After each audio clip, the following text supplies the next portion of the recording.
KHEA Radio. It's just after 9 o'clock. I'm excited because we have Dr. Aaron Chapa with Living Well Clinical Nutrition Center in studio. Feel free to share this out. Let us know what you have going on today. It's a beautiful day. We're going to share some positivity. Here we go. Good morning. This is KHEA Radio 99.5 FM. It's Kickstart. My name is Gardy, and I have Dr. Aaron Chapa with Living Well Clinical Nutrition Center here in studio. Good morning, Dr. Chapa. Good morning, Gardy. How are you this fine day? I'm doing pretty good. Yeah, me as well. Looks like both of us got a little something going on our proboscises today. Yeah, what happened? I don't know. I don't have a good story. I think one of my dogs might have scratched me, but I don't recall hitting myself in the nose. I don't recall watery eyes, that uncomfortable feeling, and but definitely, I got definitely a little streak. It's funny. It makes me think when I first went onto the radio show way back when, I remember having like bandages on my nose because I had just had my very first trampoline injury in my life. And I noticed you say first, meaning that there's been others. No, that was the first and more or less the last. That's good. I mean, I'm very fortunate. I've had very few issues trampolining, as growing up as a kid and flipping, twisting, doing stupid things, jumping off houses onto trampolines, and you know what I mean. Like, I should have been probably injured a time or two, but again, thankful for prayer. Thankful for grandma's prayer and mom and dad's prayer and, whoever was praying because it, helped preserve my youthful stupidity. And but I flipped and landed on my face, and because I got cocky, I like closed my eyes in the air, and I'm like, why did you do that? Because I completely lost all aspects of where I was at, and but I remember being on the radio with my nose all busted up. But this time, I don't know what I did. I don't have a good excuse. I don't have a good story. What happened to you? What happened to me is jiu-jitsu, just this morning. Oh, nice. Yeah, and I don't think, is it on this side? It is. All right, I'll show the people. So if you're watching on social media, then you'll be able to see. Otherwise, mine's right down the middle. I mean, mine's right down the middle. You can't miss mine. So if you're curious on what happened before the show, it is safe to say that Gardy did not put me into a headlock, and I did not grab hold of his nose. Yeah. So, I mean, we're good, right? We bumped noses. It was a battle of nose. It looks like you won. Yeah. I don't know, dude. You win, Dr. Chapa. I have a lot more blood up there. Anyway, good morning. It's going to be a great show. Living Well Clinical Nutrition Center. We love bringing you guys news about health and well-being and how to live better, be better, and stay better, one bite at a time. We believe that all life at that cellular level needs nourishment, at that cellular level needs stimulation, and we've got to make sure that we're giving the proper fuel sources, vitamins, minerals, essential fatty acids, in order to keep the ship afloat, to keep the ship repaired and regenerating at a fast pace. We want you to feel your best. We want you to live your best all the days of your life. We call that longevity. We want you to be full power, that vim, vigor, and vip, that energy and vitality that we all look for, long for, and desire. We want you to wake up fresh. We want you to go to bed, knowing that you're not completely run down, and we want you to sleep soundly through the night. Tell me, I can't get a little bit of a yes and an amen on that. Amen. Yes. Give me a little bit of a thumbs up if you're watching live, and make sure that when you tune in to our show, when you come back to the podcast and you listen to the previous past shows, make sure you share this information out with friends, family, and loved ones continually. I'm still shocked that people haven't quite figured out the power that they have through choice, and they need better education to make a better choice. Most people that come to see us, they don't do what they want to do. They do what they know how to do, and we've got to reframe their knowing so that they can choose better. They can choose wiser. They can choose long-term, not short-term. They can choose right over instant gratification and pleasure. And when they start making these choices and they get more connected with their body and they start realizing, oh, that symptom, could that be from a food choice I made on Saturday or Sunday night? Could that be from a party that we went to, a wedding we went to over the weekend, and then they wonder why they're sluggish the next 72 hours, and or they have a headache, or they have some sort of symptom pattern. Maybe they get drippy down the back of the throat, they get fever, chills, they get that kind of a sick feeling. It might not be an like you're catching a cold. It may be that your body is just processing out some bugs that you fed that got out of hand, and your body's immune system's doing exactly what it was designed to do, which is to clean house. Sometimes when we throw a party, we make a mess, don't we? Oh, yeah. And then no one really enjoys cleaning the kitchen or picking up the backyard, or, I'm speaking to, myself. I don't really want to do all those, the after part, right? But we have to. Somebody's got to. Your immune system is no different. Your immune system does what it knows how to do, and the more efficient it is, then you don't have those negative, nasty symptoms.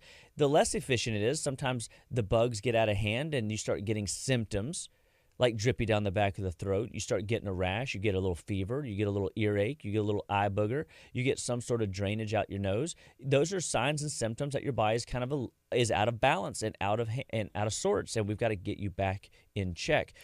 A healthy, hardy immune system will do that.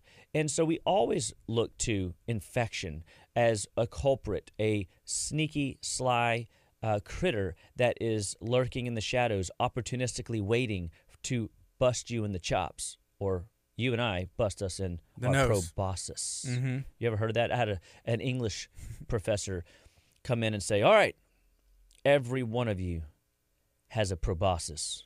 I want you to describe your proboscis. And this is before we had access to instant internet. We couldn't just look it up on our phones. Heck, we didn't. I don't even know that we had maybe just gotten pagers at this time. And Yeah. if anybody remembers pagers, give me a what up if you remember your pager. I remember my pager. And but he would always talk about the proboscis, and that is your nose. And so we can look to symptom patterns and help to know where our body's breaking down. So if it's a skin issue, is your body pushing toxins out the skin? Or it's an infection coming out your skin. Infection. I had one of my mentors teach me. He says everything is an infection that has gone awry, that's gone out of hand. So what are you doing to boost, bolster, and strengthen your immune system so that it performs at its best? Well, at Living Well Clinical Nutrition Center, that's what we do. So if you've got health challenges, if you've got immune challenges, if you've got chronic illnesses, whether as a earache issue, sore throat issue, you're being threatened to have tonsillitis or tonsils removed or adenoids removed or inner ear tubes installed, guess what? There is an alternative. There is a different, better way. And I'm excited to help teach people how to do those things at our office. Our clinical staff, we train every week in talking through cases and making sure that everybody's on point, that we have a plan. And we give people alternatives to drugs and surgery. And we love the game. We love the work. We love the results that we can see when we can get parents and children and adults enrolled in the process. And there's the answer. It's a process. Health is a journey. Health is a process. It's not if you get sick, it's when you get sick. And it's when you get sick, how does your body respond? And when your body responds well, you live well. When your body doesn't respond well, you're laid up wishing you were well. And we want to make sure that, you can get control over your health, and it comes through food. It comes through hydration. It comes through repletion of nutrients, vitamins, minerals, essential fatty acids. And so when we get into a care plan, we want to know, what have you done to try to fix your ails? People try all kinds of things. And what we find is many people have good intentions, but it comes back down to they just lack the knowing of what to do next. And so we want to give people new education. You don't know what you don't know, and you're only doing what you know how to do as opposed to what you want to do. So let us coach you and teach you and help you see how to reconnect with your body in a grand, glorious way. It just makes me excited because, this is the only tool body we've been given to navigate the terrain, isn't it? Yes. As a nutritionist, I assume you would love to encounter and work with people who have felt like they've tried everything, who are actually putting in some work and maybe just need some guidance. It'd be easier to work with someone like that than opposed to somebody who hasn't even tried anything. Or well, it's either way. It's interesting. You that's a great. Sometimes people have tried everything. They come in a little like with their dukes up, because they've been burned, right? They've been down the hard knock road, and versus a person that's just happenstance was referred to us by another happy patron, and they come in with an expectation that they're already going to get well because so and so got fixed, so can I. You know what I mean? Yeah, they have a positive launch pad. So but you know what it really comes down to? It comes down to attitude. When you have an attitude that you have something to learn and that you haven't figured it all out yet, and you lay down that I already know it all kind of attitude, whether, because some people have a know-it-all attitude that I've had patients come in referred by great, healthy, happy patients that have already gotten the result they're after, and they come in with an attitude that I'm not going to be able to fix them, and they want to arm wrestle the whole visit. And it's at that point that I just kind of metaphorically lay down my arm and say, I won't play like that. Like it's not worth it to me to fight and to wrestle. You're not ready. When you already know it all, I can't teach you anything is something that I just heard recently. And so you have to lay down what you know at the altar, if you will, and say, Lord, teach me something new today. I go to every seminar with an attitude as, Lord, I just need one nugget to make the seminar worth it. Just teach me one new thing and it's worth it. Because I have heard a lot of this stuff, right? When you've been down this road for 18 years, I've seen a lot of this stuff. God has given me new insights. I remember sitting in a seminar when I was a rookie, and I would sit on the third row, and I was listening to my favorite mentor speak, and there was probably, 150 docs in the room. And he's sitting there just talking about all these revelations that he sees in clinic and practice. And the mentor that I personally had next to me was the same thing, all these revelations. And he'd been out 7 years. He was always 7 years ahead of me. So he had 7 years under his belt, that I didn't have. And I remember, bashfully, cautiously, nervously raising my hand and saying, Doc, how is it that you guys come up with new innovation with a client, with a patient? Because I don't get any of that. And he goes, how long have you been in practice? He could tell I had water pouring out of my ears. I was still fresh meat. I was still green as green could be.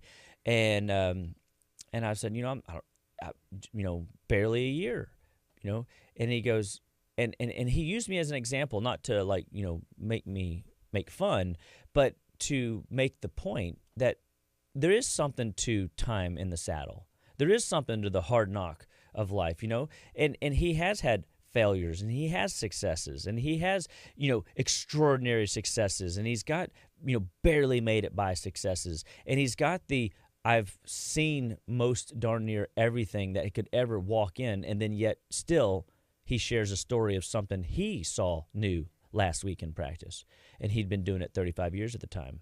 And so it's interesting that I'm now almost 17 years into this, and I look at what God's beginning to show me in clinical practice, and I'm starting to see how I've stood on the shoulders of giants to be in the position that I'm in, to now be in a place where I'm thinking through cases very differently today than even 5 years ago, than 10 years ago. And this is why I tell patients this confidently. Everybody gets better at living well under two circumstances. You stick with it long enough, and you follow through the recommendations to the best of your ability. Because if you stick to the recommendations to the best of ability, means that you're coachable. If you're willing and unable, you just need coaching. I just need a willing spirit that wants to learn, wants to grow, and wants to find that nugget of truth for them, right? And then once we give them the education, once we give them that coaching, once we help them apply the practice, then they can take their willing and able, and they can accelerate into the promised land of health and vitality and well-being, where the habits that we teach in our 5 steps to health is natural. They're true keystone habits, like their ability to walk past the donut, their ability to walk past the ice cream, their ability to walk past the pizza is so much more easy because they have keystone habits in place, because they've been coached and applied that coaching day after day, month after month, year after year, and they get there, right?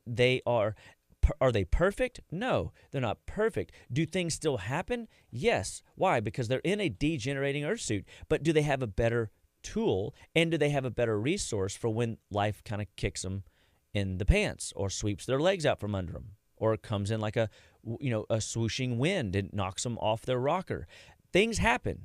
I'm not saying that wellness is things never happening. Wellness is just, how does your body respond without drugs and surgery for the long haul to maximize that vitality? And so the nugget of truth that a person needs is literally just one nugget, one application of that nugget, and then they come back and we find a new nugget, and we keep building and building. We have patients that come in with really obscure disorders. We had a person come in with a nodule on their parathyroid, not their thyroid, their Thistle, but their bone metabolism gland, and they want a solution for that. Well, I mean, how many people do you know walking around with nodules on their parathyroid gland? It's more common than you realize if you're in the field, but to the lay person, they're like, a para what? I think I heard him say thyroid, I think, and I've heard that is why, I can't lose weight. And, but no, we're talking about a completely different system. This is how your body ages bone-wise.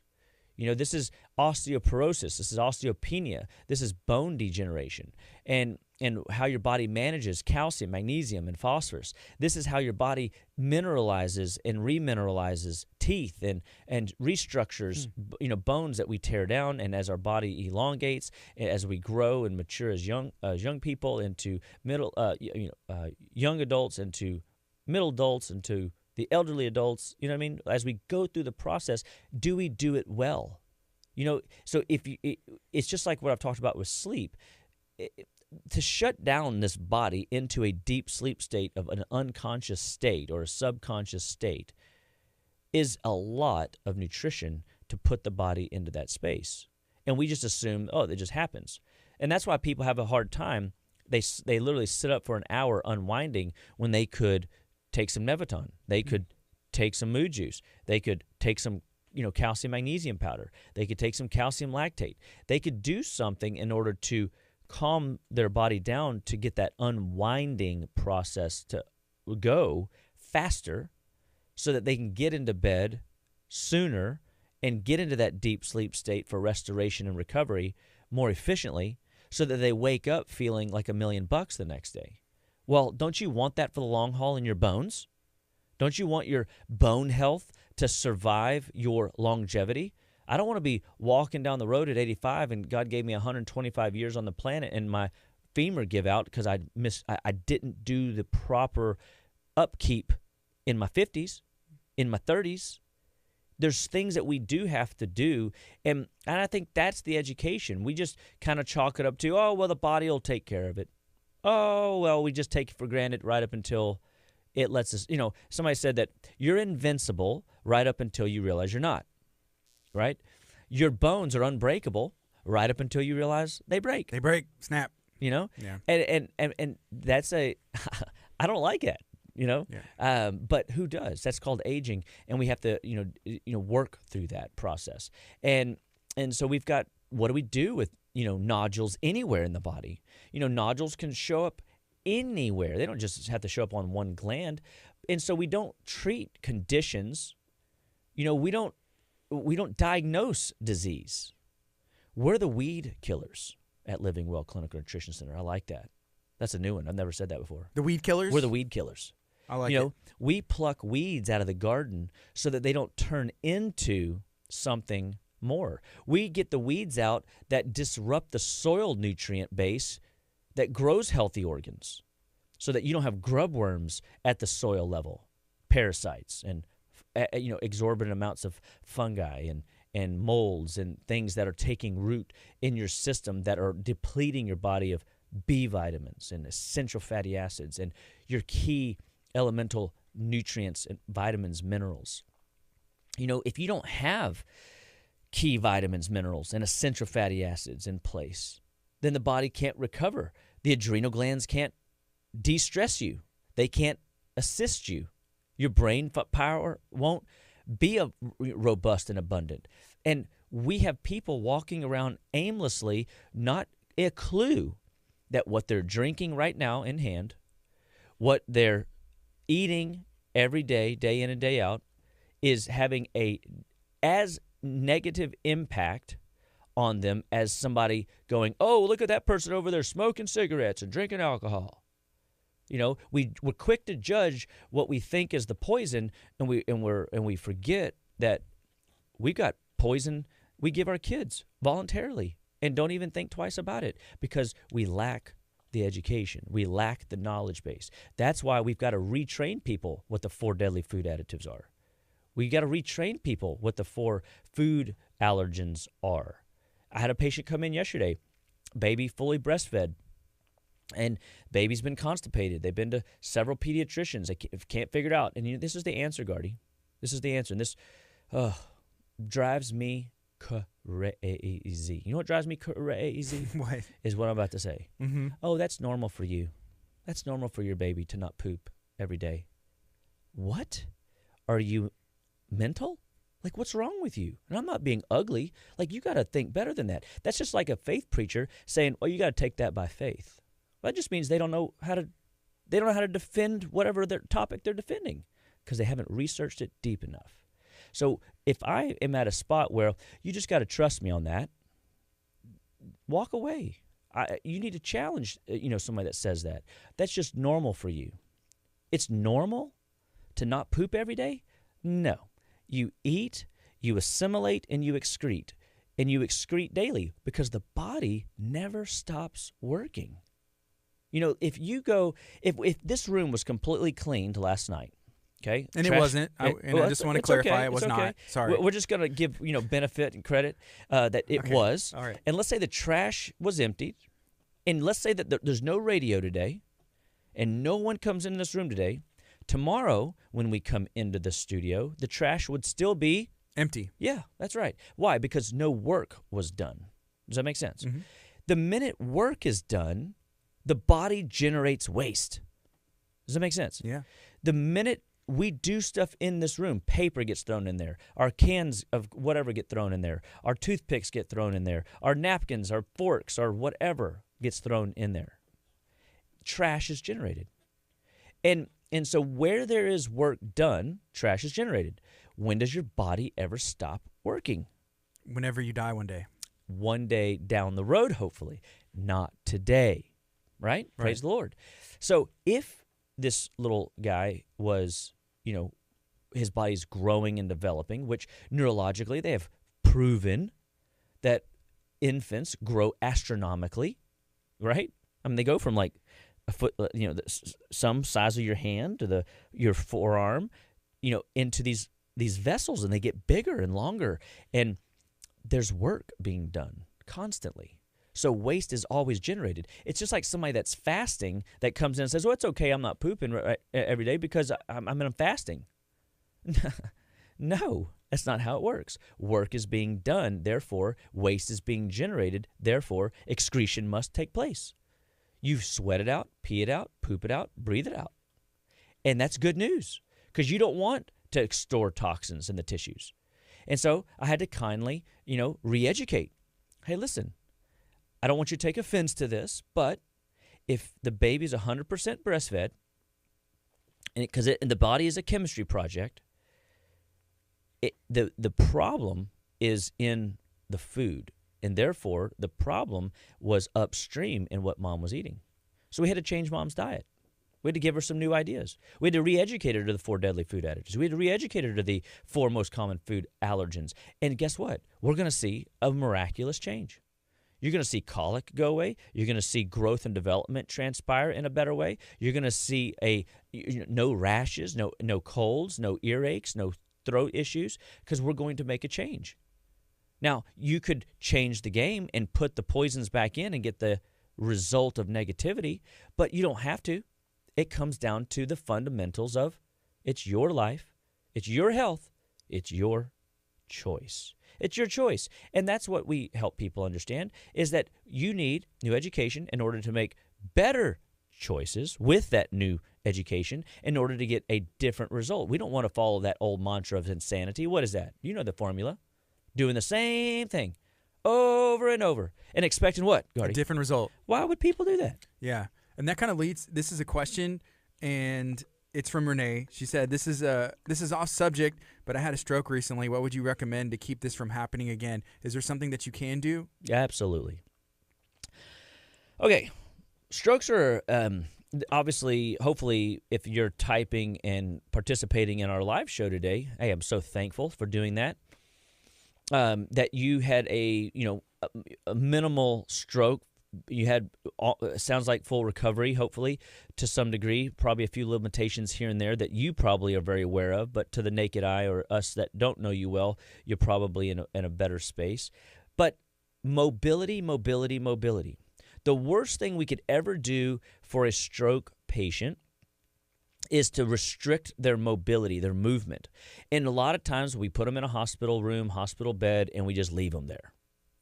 We do a little bit of rehab and stuff like that. But I'm talking, listen, stroke, you almost have to go back to the basics of neural development. You've got to do cross-crawl pattern where you're, opposite extremities are moving simultaneously. You do it on your back. You do it on all fours. You do it on the couch. You do it in your lounge chair. You do it as I was just sitting demonstrating. Left leg up, right leg up. Right arm up, left arm up, right leg up. And I cross-crawl like I'm pretending like I'm crawling. And then you can do it on the posterior as well. So I can still move, and I can pull my left leg back and activate, my arm. You want to do mobility. You want to move your fingers. You want to move your wrist. You want to move your ankles and feet. You want to maximize joint articulations everywhere. Nikolai Amosov is a 95-year-old cardiologist that was still doing cardiovascular surgery, and he says that his longevity and vitality to do such was due to joint mobility. The articulations where the joints butt together and they come together in the wrist and the hand and the ankles and the feet. There's tons of joints right here. Just moving this, I get like 8 articulations happening. And so making circles inside and out, opening the hands this way, opening the hands this way, doing them inside and outside. I know it sounds elementary, but when you have a stroke, you have to go to the basics. You got to go back to the building blocks. Frankly, even if you're an extreme athlete, you need to go to these basics from time to time to rehab and reset and recalibrate your nervous system. Don't we take our car in for a little bit of an alignment? We don't throw the whole car out just because it pulls to the left, right? Right. We go get that baby aligned. Sometimes I'm doing some stuff right now at the gym. Everybody's heard of parkour, where you do all those crazy jumping things. I'm not going to do anything nutty like that. Not anymore since the trampoline. Yeah. I wised up. Right. I'm bulletproof right up until I wasn't. Right. And so I learned. It doesn't mean I can't play a little bit. And it's in a controlled environment. But one of the things that I learned is I have a hard time jumping off one foot, landing on one foot, and then leaping off that same foot again, like right foot, 3 different jumps, and then jumping off something like 12 inches and then landing back on one foot. Like it sounds complicated, maybe. It's not. It's just one, continuous jump. So what I had to do is I had to lower the gradient neurologically. It wasn't that I couldn't do it. It's that I had to recalibrate, because I can see my 12-year-old son doing it. I can see my 22-year-old friend doing it. I was struggling to see myself doing it because my body wouldn't do it. My mind said I could, but my body wouldn't line up. It was out of alignment.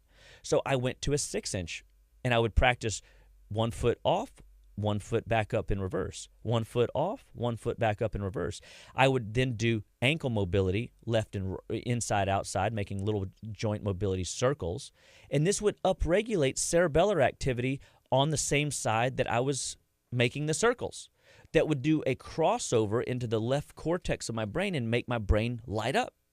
I was calibrating, I was realigning my nervous system with what my brain said I could do and my body wasn't able to do yet. It's a retraining. And so with a stroke, you have to be willing to do that. First and foremost, daily rehabbing yourself. You can't wait on Tuesday to go to the rehab center. Can't wait on Friday. You got to do it every day and often throughout the day. If you were somebody, and I'm sorry to make this a long, but I mean, there's just a lot to this. It's never as simple always when we're dealing with a stroke. Somebody that was like truly like bowed up, like their system like malfunctioned, neurological glitch, and they're like truly dysfunctional in bed. Their loved ones need to get in there and mobilize the joints, pull those extremities apart. Don't let them get stagnant. You know, one of the things, I would love to write a little, blurb to my family or make videos to my family. If ever this happened to me, please, for the love of Pete, honor me by this. Rotating my wrist, rotating my ankles as often as, 500 reps in the morning, 500 reps at lunch, 500 reps at dinner. I mean, and I'm talking just fingers, wrist, hands, and feet, Gardy. Like it could be that powerful of a restoration, articulation. Then Then is there more we could do? Of course there is, but we don't want to spend the whole show answering one question. We want to try to get to as many questions as possible. They did ask, is there supplements that you could take as well? I knew it was coming. That's where I was going. And so what could we do biochemically?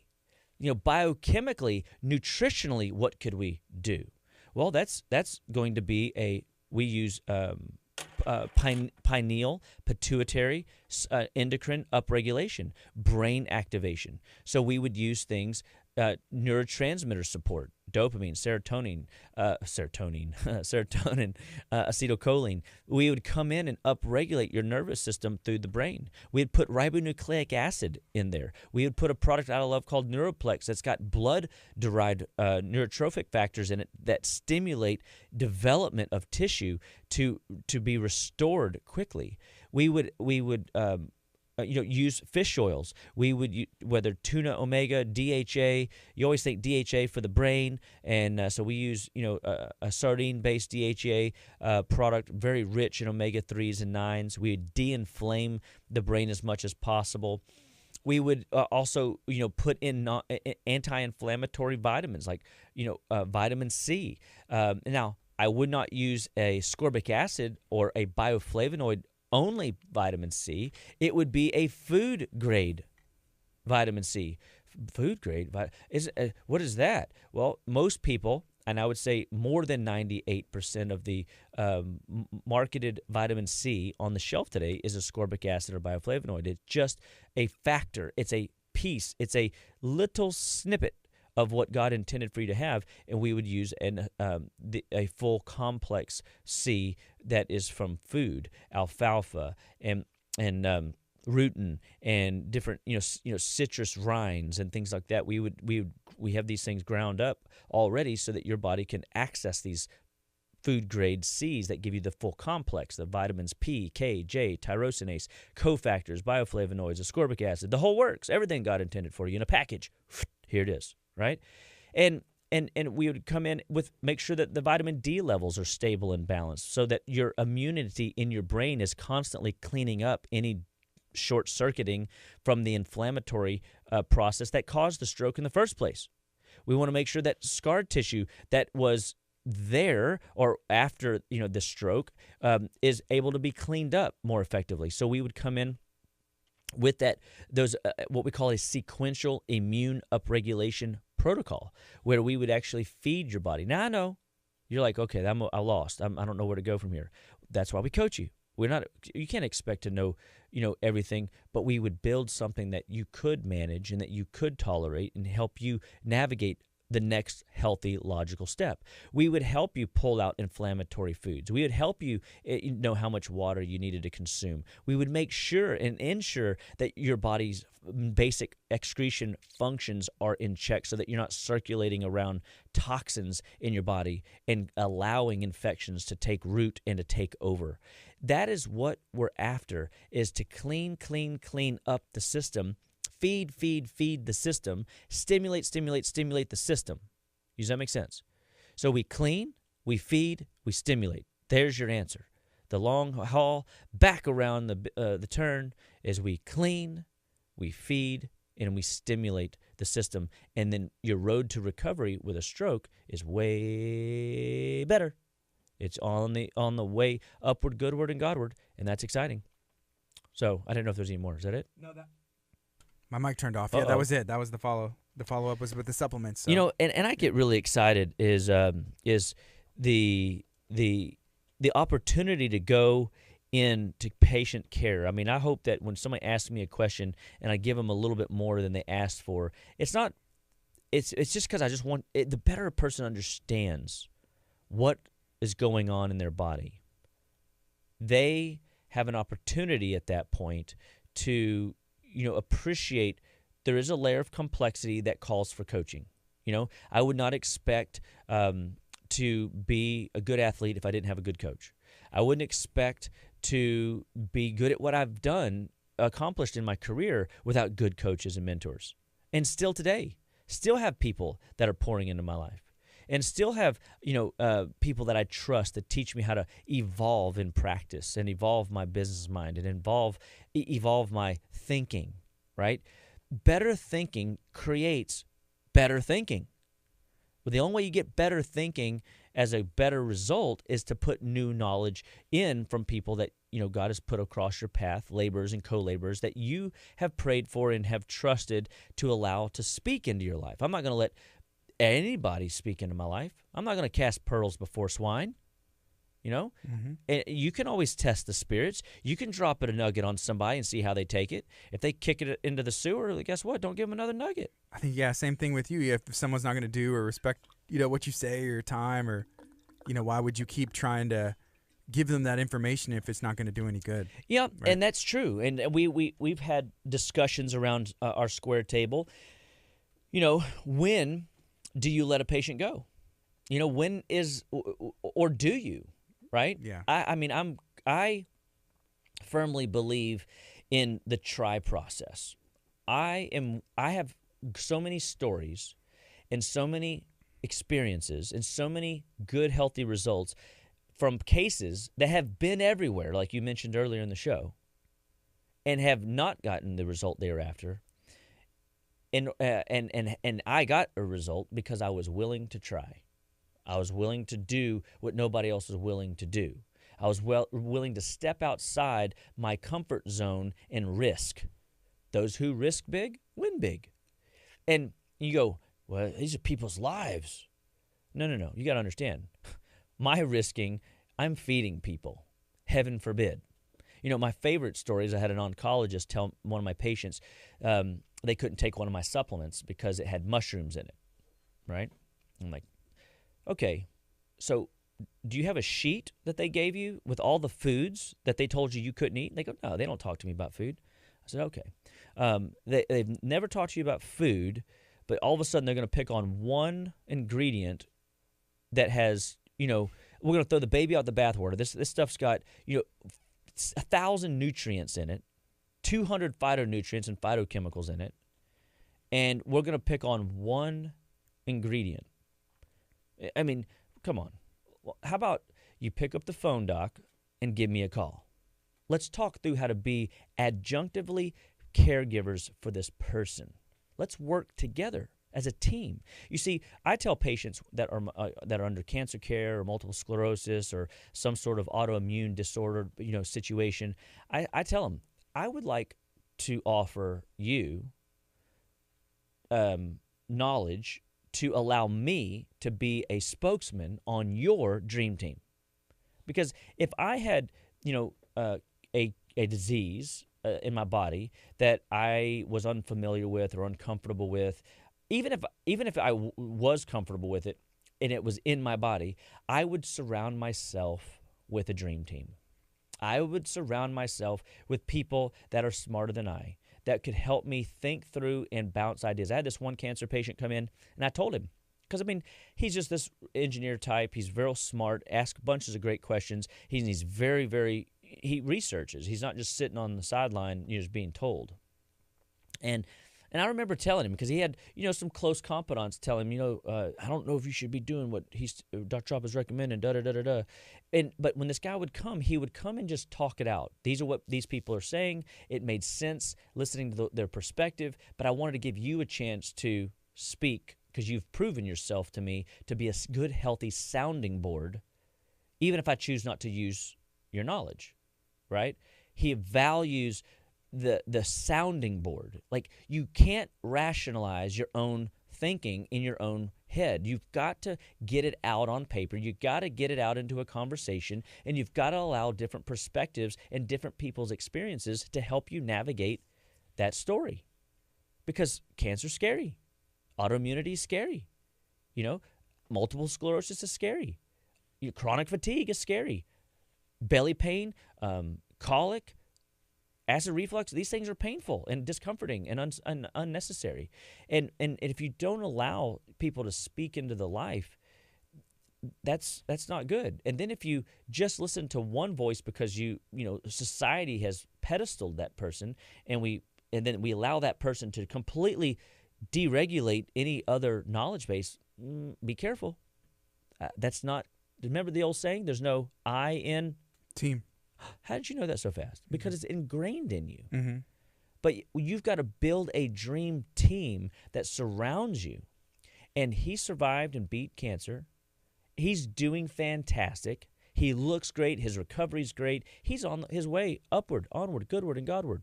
He's doing great things. And he feels great. He feels as good as he ever has, if not even a little better.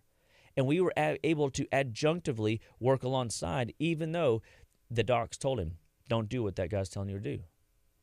Instead, he brought me information. We talked it out. We built a care plan, and we kept working. And I said, there was a time in my youthful career where I was afraid of cancer. There was a time where I was afraid of autoimmunity. There was a time that I wasn't sure of my footing, but I would take these cases and I would go to my roundtables. I'd go to these seminars. I would ask the docs in class, on the side fires of class. I'd be scrambling for notes and notes and notes, trying to find an answer. And guess what? They got better. They improved. They went on. We empowered their departure. We allowed them to live vibrantly the days left on this planet. It was a win. And when you're willing as a clinician to put yourself into that space with a patient and make yourself vulnerable and feed them, that's all we're doing, Gardy. Because most people are treated with pharmaceutics and disease-causing things that are loaded with side effects and loaded with contraindications that are caused by malnutrition. So I'm just over here tilling the land. I'm over here refertilizing the soil. I'm over here helping the crops, aka your organs, replenish themselves more faster than they are degenerating. And so, because some of these advanced diseases, it's just the scales tipped. You're degenerating faster, accelerated aging faster than your design. If I can slow that down, it's not that I can stop it. Right? We're all aging. We're all degenerating. It's the speed at which we degenerate that we maximize the lifespan. And that's cool. That's exciting, and that's wellness. One thing I want to say is I think the difference is the tribe approach. You talk about the doctors and, hey, give me a call. Like, you want to put that team together, and you've assembled a team there and are, that's what you would want as a patient, and that's what you offer as a clinician. Again, here's a comment that came in. This is from Jeanette. She said, My husband finished chemo, but will start radiation therapy on Thursday. Anything we can do to support him through this? Yes. So first and foremost, we want to make sure that the liver pathways are open and clear. We use a beef liver fat for that. It's actually a cool pill, a tablet product you use called Antranex. And all it does is act it's what we call in functional medicine a drainage remedy. Because when we're exposed to chemo, going into radiation, there's a buildup, and so this would be equivalent to if there's a lot of if there's a big ant pile, and you go and pour poison on it today, it isn't dead tomorrow. It takes a few days, right? It's got to drain off. If there's a flood in the street today, it's going to take several hours, assuming the drainage setups are correct, to drain off. Now, if the flood doesn't drain off, that means that there is a congestion in the line. The liver is typically where that is in the chemo radiation state. And so we want to make sure that the liver we're not necessarily detoxing, so you got to get that word out of your head in this case. We are going to nourish. One of my favorite supportive herbs for liver is silymarin or milk thistle. So we use a product called Milk Thistle Forte, and it is the most liver rejuvenating herb, and it is not a liver detoxifier. I'm sure you can take an amount of milk thistle, aka silymarin, in order to create a layer of detox. But at the doses that I'm talking about, we're talking therapeutic, just feeding, nourishing, protecting the liver from chemical burn. Because a lot of what chemo is and radiation is it's basically like spraying a flame retardant, a massive chemical that's very acidic to the cancer and to the body. It kills everything. We've got to make sure that tissues that are touched, healthy tissues that are being touched by this chemical or radiation, isn't burned to a point of scarring or burned to a point of dysfunction.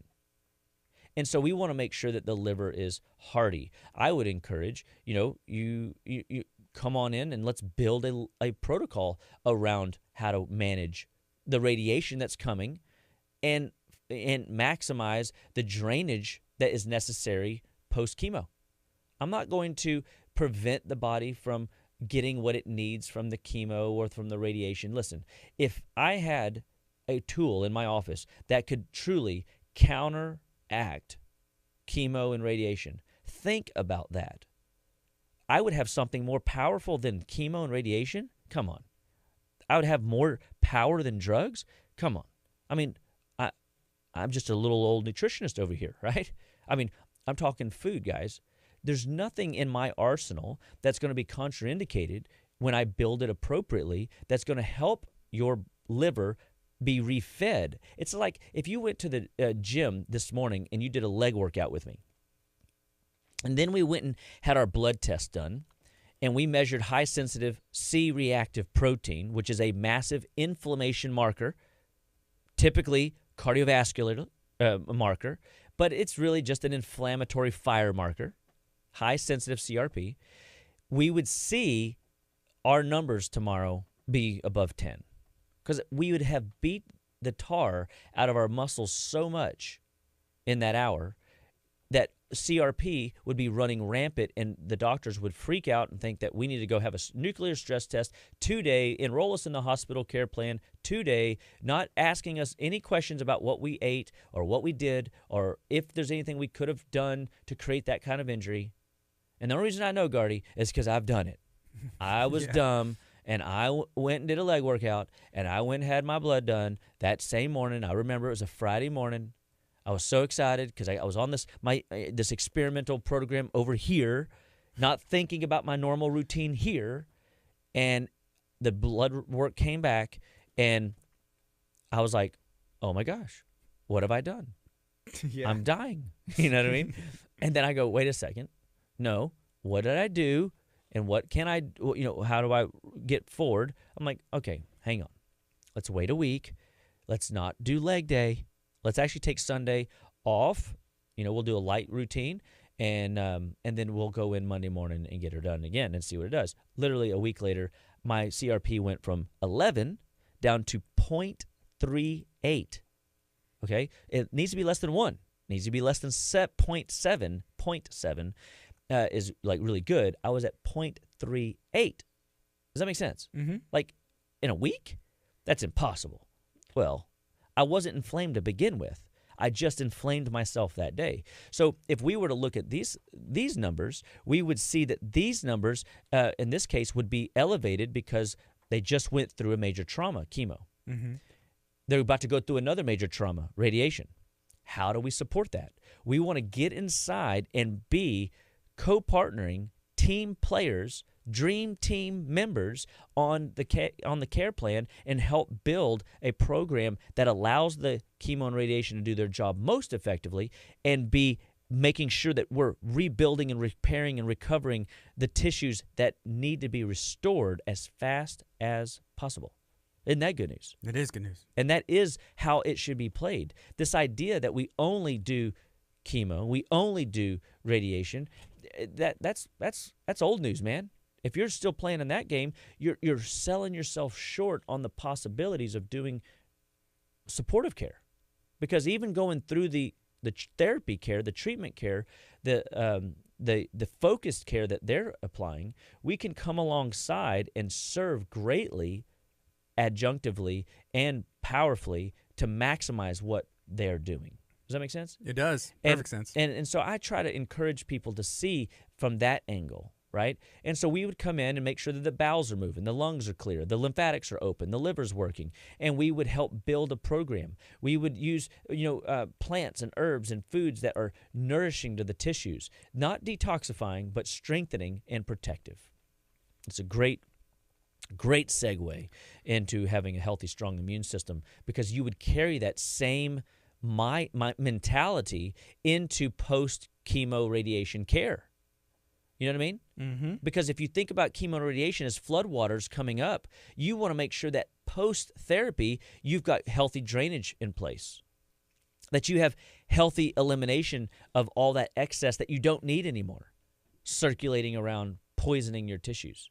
And a lot of that stuff gets locked away in fat cells, brain cells, and joint cells. And you wonder why your joints hurt, body hurts, can't lose weight anymore, can't think straight anymore going forward. Your body has been poisoned, essentially. That is what it's a controlled poisoning, is chemo and radiation. And we want to come in and modulate that. We want to help a body navigate, okay, I know I just got it handed to me on the mat. What do I do now? How do I get the floodwaters to recede? How do I get the regeneration? Remember, we clean, we feed, and then we see the restoration occur. And that is, any care plan. It doesn't even have to be extreme. If you've been on antibiotics, that blew up your gut. We have to come in and clean up the dysbiosis, the imbalance in good and bad bacteria. We've got to feed. We have to reseed, refeed, condition the bowel through vitamins, minerals, vitamin A, for example, vitamin D, for example, essential fatty acids, for example, some of the things we've talked about time and time again. There's a lot of overlap in a lot of these tissues, right? So that's kind of nice. It's not like you've got to have a bazillion different things. It's the same thing. It's just dose concentrated, and we want to be very focused post-antibiotics. We want to be very focused post-steroid. We want to be very focused post, drug that has been, given to you. But but let's bring it back even still. What if you got into an inflammatory food, one of the 4 deadly food additives, one of the 4 most common food allergens, and it inflamed your tissues? Well, don't you want a tool and a remedy for that too? When people go out and love on dairy and they get all into the ice cream and the cheese and the junk food like that, I said, anytime you do that, you got to take AF-beta food to decongest all the congestion from the mucus. You got to take Thymex to roto-root and upregulate your immune system and your lymphatics, and Spanish radish to push trash through your lymphatics. Well, actually, I would even probably just say, I normally say AF-beta food, Thymex, and Cataplex AC, because we've got to restore the gut from inflammation from the dairy rolling across those membranes and tearing it up. We got to create a healthy terrain for the excretion of toxins that we talked about in the very beginning of the show that need to be excreted daily, multiple times a day. I'm getting fired up, Gardy. You seem fired up. Boy, I tell you. I mean, this is what people need to know. They need to know this stuff. Mm-hmm.